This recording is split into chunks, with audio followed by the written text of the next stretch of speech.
নুরুল নূরের আজকে রিলিজ নেওয়ার কথা ছিল, সেই সুবাদে আজকে তিনি গণমাধ্যমের সাথে কথা বলার জন্য মূলত আজকের এই জরুরি সংবাদ সম্মেলন আমরা আহ্বান করেছিলাম। কিন্তু গতকাল রাতে হঠাৎ করে নতুন কিছু জটিলতা দেখা দেওয়ায় রাতের বেলা তড়িঘড়ি করে বেশ কয়েকটি রিপোর্ট করা হয়েছে। সেই পরীক্ষা নিরীক্ষার পরে তার বেশ কয়েকটি জটিলতা ধরা পড়ায় তাকে আজকে রিলিজ দেওয়া হচ্ছে না। বিধায় আরো বেশ কয়েকদিন জনাব নুরুল নূরকে হাসপাতালে থাকতে হচ্ছে। তার যে জটিলতাগুলো ইতিমধ্যে দেখা দিয়েছে তার মধ্যে অন্যতম হচ্ছে তার যে নাসাল বোন ফ্র্যাকচার, যেটা এটা আরো কিছুটা জটিল হয়েছে। একই সাথে ম্যাকজিলাতে তার যে ডিসপ্লেসমেন্ট, এই ডিসপ্লেসমেন্টটা বেড়ে যাওয়ায় তার ডান পাশের চোয়ালে এখানে আংশিক খাবার হয়ে আছে। এই কারণে তিনি এখন পর্যন্ত সলিড কোনো খাবার খেতে পারছেন না। একই সাথে ডাক্তাররা এখন পর্যন্ত তাকে লিকুইড খাবারের উপরে রেখেছেন। এরকম বেশ কিছু জটিলতা তার দেখা দিয়েছে। তার লিভারে বারবার আঘাতপ্রাপ্ত হওয়ার কারণে লিভারেও তার কিছু জটিলতা দেখা দিয়েছে। তো সামগ্রিক কারণে ডাক্তার মনে করছে যে তাকে আরো বেশ কয়েকদিন হাসপাতালে রাখতে হবে। এই জন্যই মূলত তাকে আসলে আজকে রিলিজ দেওয়া হচ্ছে না। ইতিমধ্যে আপনারা জেনেছেন যে অন্তর্বর্তীকালীন সরকার প্রধান ডক্টর মোহাম্মদ ইউনূস জনাব নুরুল নূরকে বিদেশে নেওয়ার একটি কমিটমেন্ট তিনি করেছিলেন এবং জাতির সামনে তিনি প্রকাশ্যে ঘোষণা দিয়েছিলেন যে অতি দ্রুত জনাব নুরুল নূরকে যাতে বিদেশে নিয়ে ট্রিটমেন্ট দেওয়া হয়। কিন্তু অত্যন্ত দুঃখের সাথে জানাচ্ছি, সরকার প্রধানের ঘোষণার পরেও তারা জনাব নুরুল নূরকে নিয়ে বিদেশে নেওয়ার বিষয়ে তাদের যে সিদ্ধান্ত বা কার্যক্রম, এই কার্যক্রমে আমরা যথেষ্ট গড়িমসি লক্ষ্য করছি। তারা শুরুতে জনাব নুরুল নূরকে সিঙ্গাপুরে নেওয়ার কথা বললেও তারা হঠাৎ করে এখন সিঙ্গাপুরের পরিবর্তে অন্যান্য দেশে নেওয়ার নানান কথা বলছে। তার মানে তারা এক এক সময় এক এক কথা বলে। আমরা মনে করছি যে সরকারের যে সদিচ্ছা, এই সদিচ্ছায় যথেষ্ট ঘাটতি রয়েছে।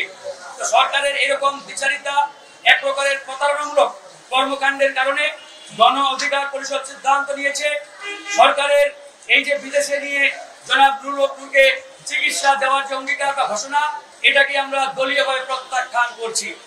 জনাব নুরুল নূরকে যদি বিদেশে নেওয়া লাগেই বা নিতেই হয়, তাহলে তাকে আমরা দলীয় এবং পারিবারিকভাবে বিদেশে নিয়ে ট্রিটমেন্ট করাবো। কিন্তু সরকারের অনুকম্পা কিংবা সরকারের ওই দয়া দক্ষিণা নিয়ে জনাব নুরুল নূরকে আমরা বিদেশে নিয়ে চিকিৎসা করাবো না।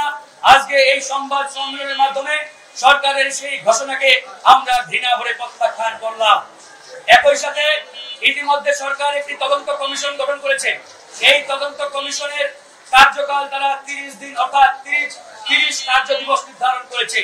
এটাও এক প্রকারের প্রতারণামূলক কার্যক্রম ছিল সরকারের পক্ষ থেকে। আপনারা জানেন যে জনাব নুরুল নূরকে কারা আক্রমণ করেছে, কারা তার উপরে হামলা চালিয়েছে, সেটা দিনের আলোর মতো পরিষ্কার। গণমাধ্যমের ভিডিও লাইভে আসছে, সেখানে কতিপয় সেনা সদস্য এবং পুলিশ বাহিনীর সদস্যরা প্রকাশ্যে মিডিয়ার সামনে জনাব নুরুল নূরকে রক্তাক্ত করেছে। এরকম ভিডিও ফুটেজ প্রমাণ থাকা সত্ত্বেও সরকার যখন তদন্ত কমিশন করে 30 কার্য দিবস সেই কমিশনের মেয়াদ দেয়, তার মানে বুঝতে হবে সরকার এই ঘটনার বিচার সঠিকভাবে কতটুকু করতে আগ্রহী বা সদিচ্ছা রয়েছে, এটাও কিন্তু অনেকটা আমরা সন্দেহের চোখে দেখছি। তারপরেও যেহেতু কমিশন গঠন করেছে, এই কমিশনের অগ্রগতি কতটুকু সেটি আমরা সরকারের কাছে জানতে চাই। প্রিয় সাংবাদিক বন্ধুগণ, ইতিমধ্যে আপনারা দেখেছেন এই ঘটনা ঘটার প্রায় 15 দিন হয়ে গেল, কিন্তু আজ পর্যন্ত যারা অপরাধী তাদের কারো বিরুদ্ধে এখন পর্যন্ত সরকারের পক্ষ থেকে কোনো অ্যাকশন নেওয়া হয় নাই। এখান থেকে আমাদের এই সন্দেহ ডে বাই ডে আরো বড় পরিসরে দানা বাঁধছে। আমরা আজকের এই সংবাদ সম্মেলন থেকে স্পষ্টভাবে ঘোষণা দিচ্ছি, আগামী 48 ঘন্টার মধ্যে সরকার যদি সেই অপরাধীদের বিরুদ্ধে দৃশ্যমান কোনো অ্যাকশন না নেয়, তাহলে 48 ঘন্টার পরে আমরা আবারও রাজপথে কঠোর কর্মসূচির দিকে আমরা ধাবিত হব।